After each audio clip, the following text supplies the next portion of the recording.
النداء الأخير للسادة المسافرين: طائرتكم على وشك الإقلاع.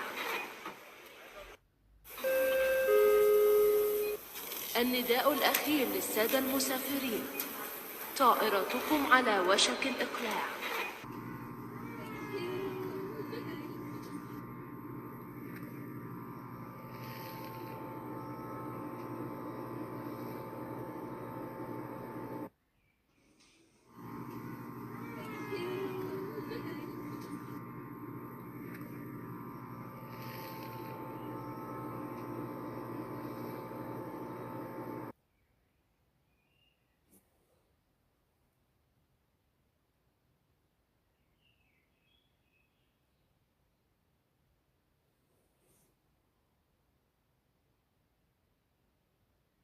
المعروفة رسميا بجمهورية إثيوبيا الديمقراطية الفيدرالية، دولة غير ساحلية تقع في القرن الإفريقي. اسمها مشتق من كلمة يونانية الأصل، وقد ذكرها هوميروس في الإلياذة والأوديسية وهيرودوت في تاريخه. وتعرف أيضا بمسمى الحبشة الذي يعني الأجناس المختلطة المختلفة.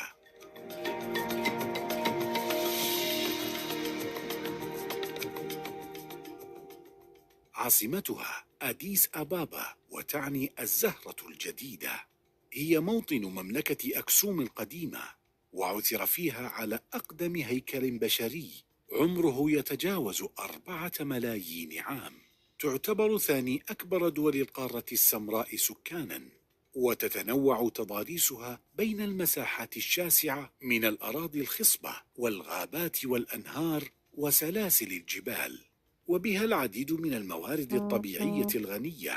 وتتميز إثيوبيا بوجود الكثير من مواقع التراث العالمي لليونسكو.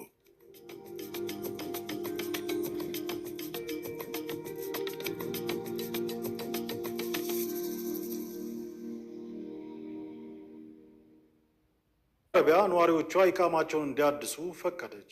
ሳውዲ አረቢያ የፓስፖርት አጠቃላይ ዳይሬክቶሬት ነዋሪዎቹ ኢቃማ ወይም የመኖሪያ ፈቃዳቸውን እንዲያሳድሱ የሚፈቅድ አዲስ ፖሊሲ አስተዋውቋል። አዲሱ ውሳኔ እንደ ቤተሰብ አባል በውጭ ሀገር በመኖሩ ምክንያት የመኖሪያ ፈቃዳቸውን ለማደስ ችግር የሚደርስባቸውን ስደተኞች ለመርዳት ያለመ ነው ተብሏል። አዲሱ ሕግ በሳውዲ አረቢያ ውስጥ የቤተሰብ አስተዳዳሪ መገኘቱ የማደስ ሂደቱን ለመቀጠል በቂ መሆኑን ያረጋግጣል። ፖሊሲው በነዋሪዎች ቤተሰቦች የሚያጋጥማቸውን የተለመዱ ሁኔታዎች፣ ለምሳሌ ለትምህርት የሚጓዙ ልጆች፣ የቤተሰብ አባል ጋር ለሕክምና የሚሄዱ ወይም የቤተሰብ ድንገተኛ